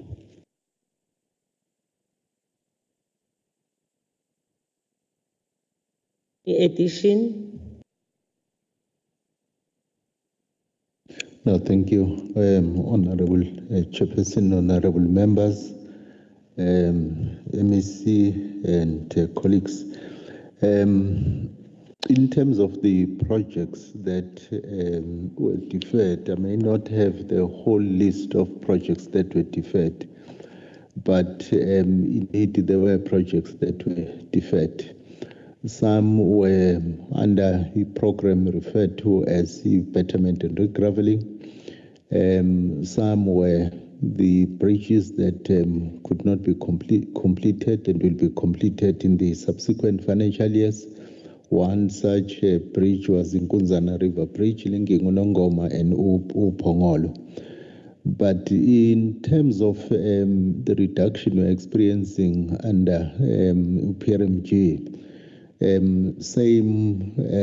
although the reduction in the main targeted rehabilitation, what we did in the department was to try by all means to favor rehabilitation. This is looking at the condition of our paved network, which we are trying to improve. There is sizable improvement that has been realized as a result, but it's not good enough. We need to put more resources in that regard.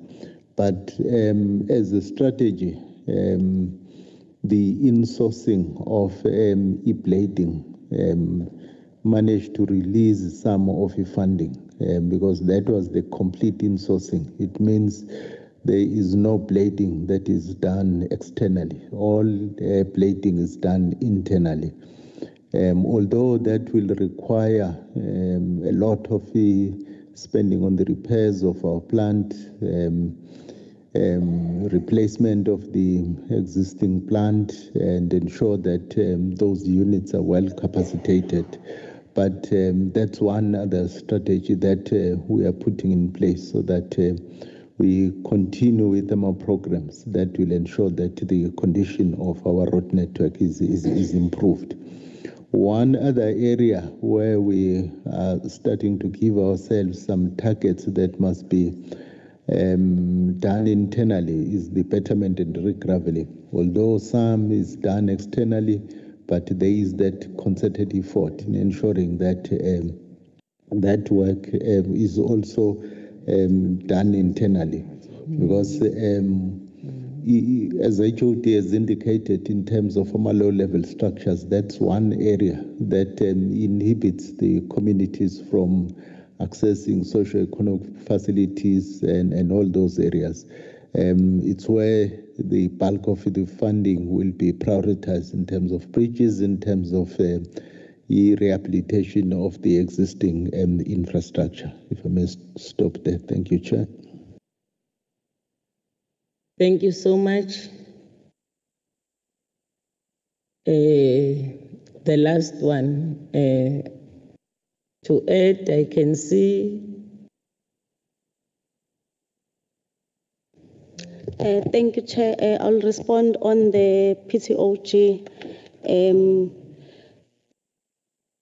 Honorable Chair, the baseline that was used to fund provinces on this grant is a 2009 baseline, which obviously has not kept up with the cost of providing the public transport services.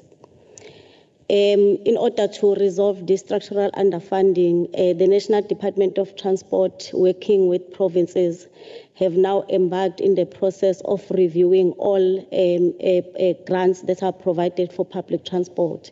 These grants include this one, Public Transport Operations Grant, the Public Transport Network Grants that funds IPTNs in cities and municipalities, as well as the taxi recap. The intention is to consolidate into one public transport fund, which will then be utilized for optimization of the total public transport system in the country.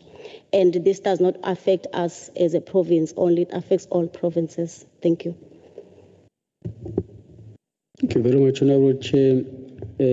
Just to add, when it comes to the reduction in terms of the grant, with the advice from the Honorable MEC, after receiving the letter communicating the reductions, we subsequently prepared a motivation to the National Department of Transport, just clearly articulating what impacts will this have on our maintenance program in terms of the network.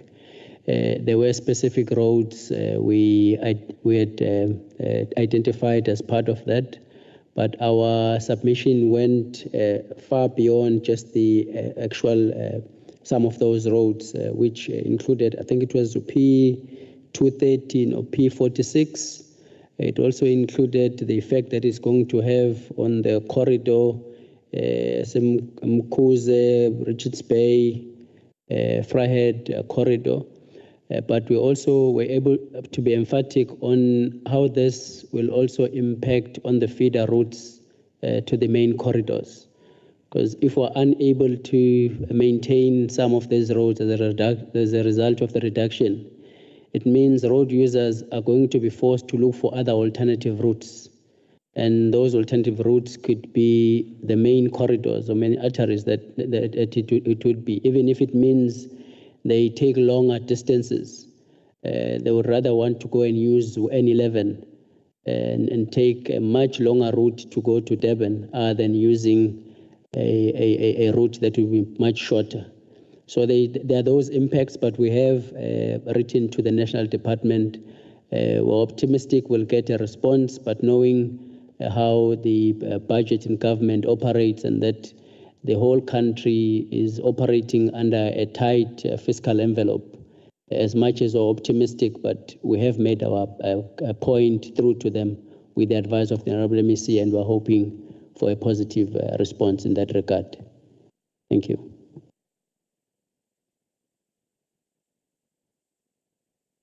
Are you covered on the responses? Thank you so much, Chair. I'm covered. Thanks. Okay, thank you very much. Before I go to Honorable de Klerk, I want to welcome the Chair of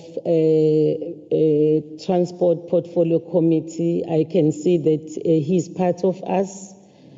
We'll give it to Honorable de Klerk. After that, we'll give it to Honorable Chair of Transport, maybe to ask the question, but we'll request that the questions that are being asked must be the one that deals with finances here. Thank you very much. Welcome, Honorable Chair. Can I give to Honorable de Klerk? The hand was up. Thank you so much, Chair. I thank the department for their presentation. It was quite detailed. Just listening to the presentation and also the questions, Honourable Semi, it seems to me that the bottom line is that the budget prioritizes infrastructure and rehabilitation and essential services. But significant grant reductions and budget cuts is creating a risk. There is the underfunding remains unresolved, especially the PTOG, and sustainability depends on the reprioritization and efficiency improvements. Now, so the issue is the issue of sustainability, the budget. Is it sustainable? If we look at the extent of the current budget sustainability, given rising to the infrastructure backlogs specifically. So I wonder if it's a question, it's more a statement that if we look at the current economic future, I'm very worried about sustainability. Maybe the department can make me feel more positive. I'll leave it to them. Thank you. You, Honourable de Klerk, over to you, Department. Let us thank the comments from Honourable de Klerk. Indeed, it's true, and it's there in his synthetic analysis that government can't depend on the grant, which is why this department is able to collect probably 2 billion, which is then dispersed to all other amenities of the province, in the province of KwaZulu-Natal. But as we build more roads, more bridges, the economic outlook is going to be changed. So when we are saying that somewhat, like for instance, the issue of disaster funding in particular, Honourable Chair, as long as it's delayed, it is then delay the development in the province of KwaZulu-Natal, because we don't build the road for the sake of building the roads. We build the roads for the development of the province to enhance the scope of the roads that is taking us to the harbour, of ensuring that we transport goods, the road that is taking us to service delivery, ammunition, the issue of taking us to schools and all other development settings. So I think we are there, and we do agree not in principle, which is why in some instances where we feel they will be delayed, we then talk to Minister Barbara Chris, even using the entities like Sanral. So, but I think, yes, we are working well, and we're hopeful that things are going to change as the HOT was outlining. Thank you so much, and thanks from the questions that were coming from Honourable Sam. Thank you very much, MEC. HOD, is there anything? The MEC have really covered well what Honourable de Klerk said. Can I go back to Honourable de Klerk? Anything you want to say after you have raised that question and Honourable MEC has responded? Nothing to say except space Bona.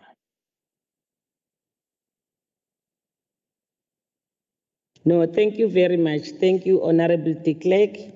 Can I go to Honourable Mapisa, the chairperson of Transport Portfolio Committee? Over to you, sir.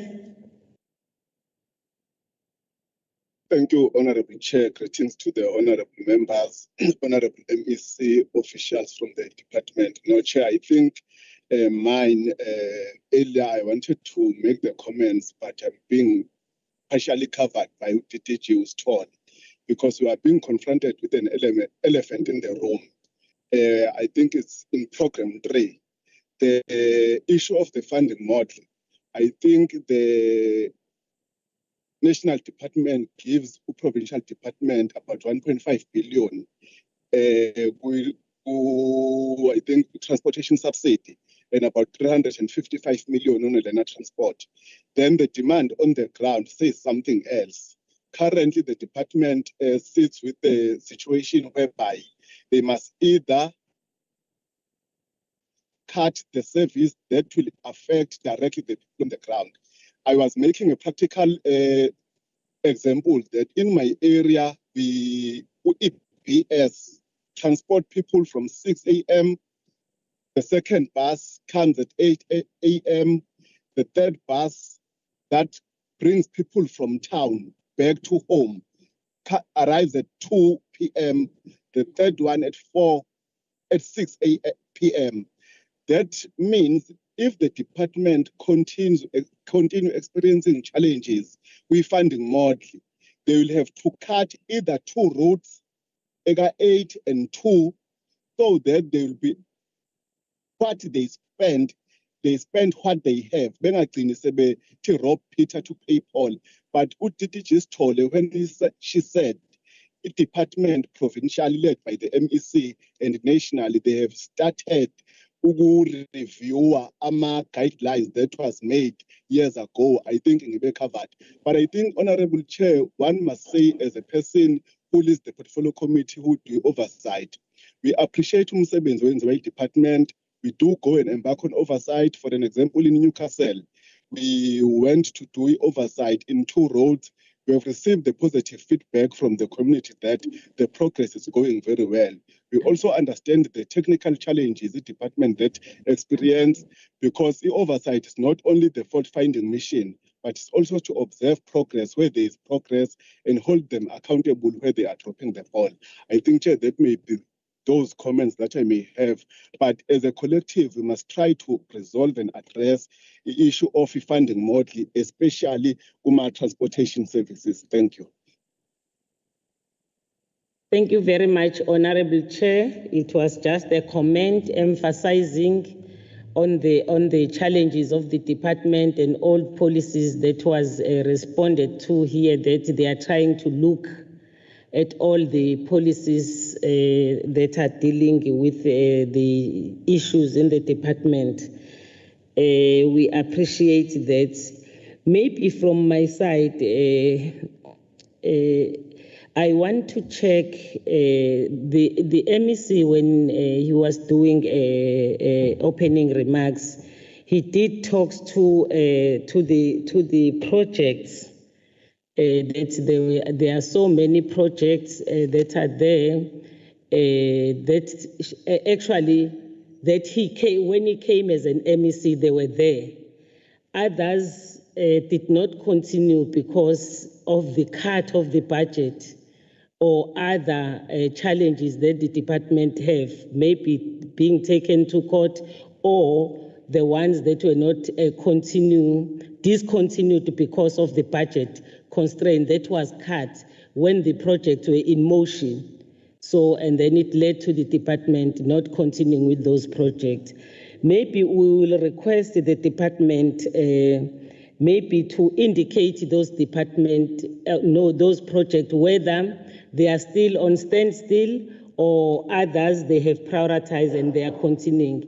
If they can submit to us as a portfolio committee so that we can know those projects that are in standstill, because it's not on the make of the department, it's financial constraints and the budget that are being cut now and again, which also when the MEC came, they were there already. I remember one time when we were in KwaDuguza making the oversight, it was before him.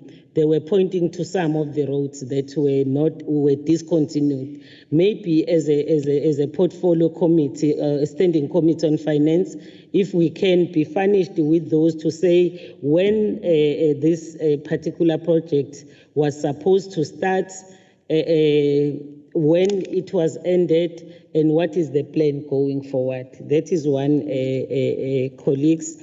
The other one is in regard to the issue of the accruals. The MEC has indicated to say that they started from 120 days. Now they have come to 30 days. You know, they are trying to push that the accruals be cut off. Maybe if we can get a comparison for previous accruals to the one in this financial year, whether there is any, a difference in regard to the accruals that is being made by these budget cuts.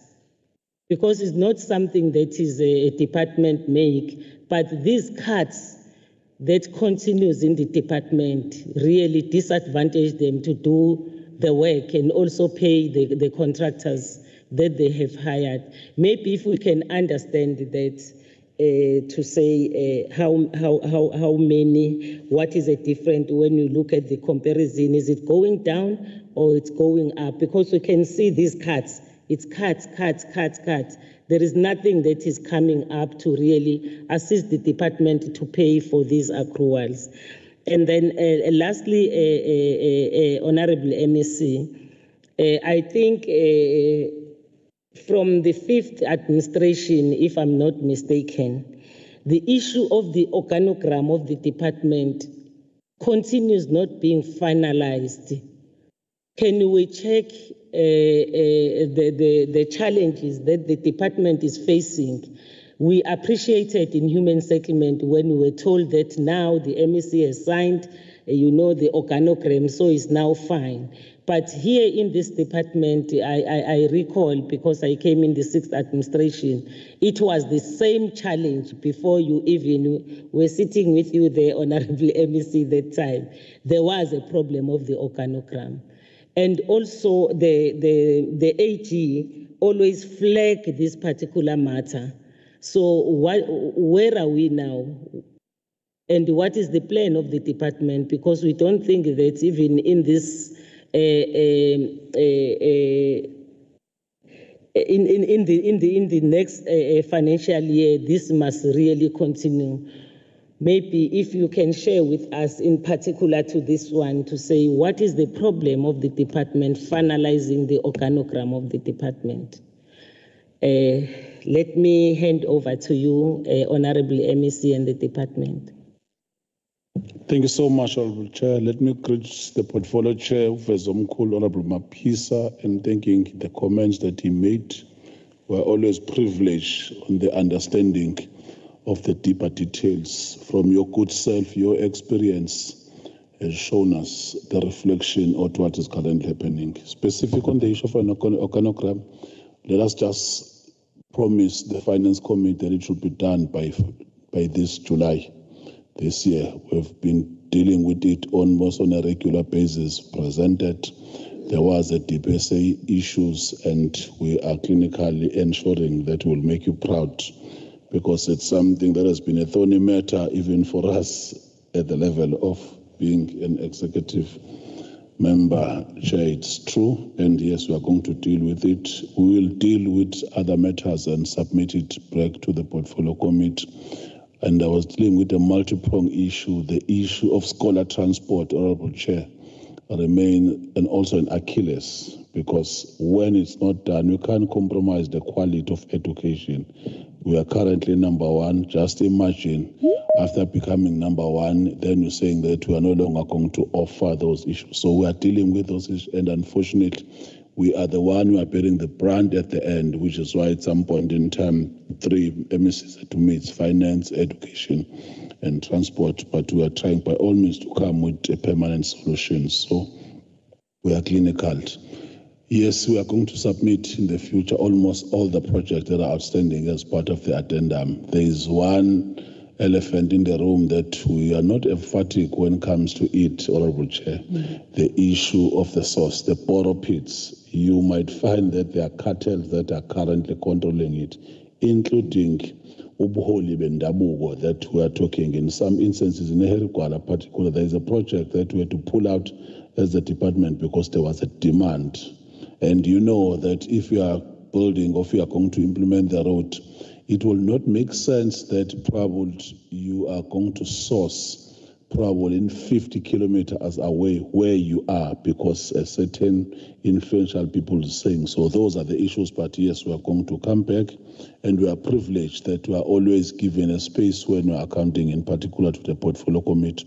I do want to thank your good self and Honorable Chair Lungwane, and for ensuring that we are giving her that scope, because the nature of these departments, it is always enhancing the scope of the economic growth. And once again, just to quote what former MEC Ndebele said, that development is always under construction, referring to this department in particular. So I think, yes, we've excelled in maintaining some of the targets, even in achieving the unqualified audit opinion for the last 2 years because of the transformation and the changes. But yes, our road ahead, we still have to do a lot of things. We do want to thank the team that is led by HOD, CFO, and the DDGs and the strategic people, all the staff in the departments for ensuring that we are able to ensure that the implementation of the roads that are taking place on the ground. Thank you so much, Chair.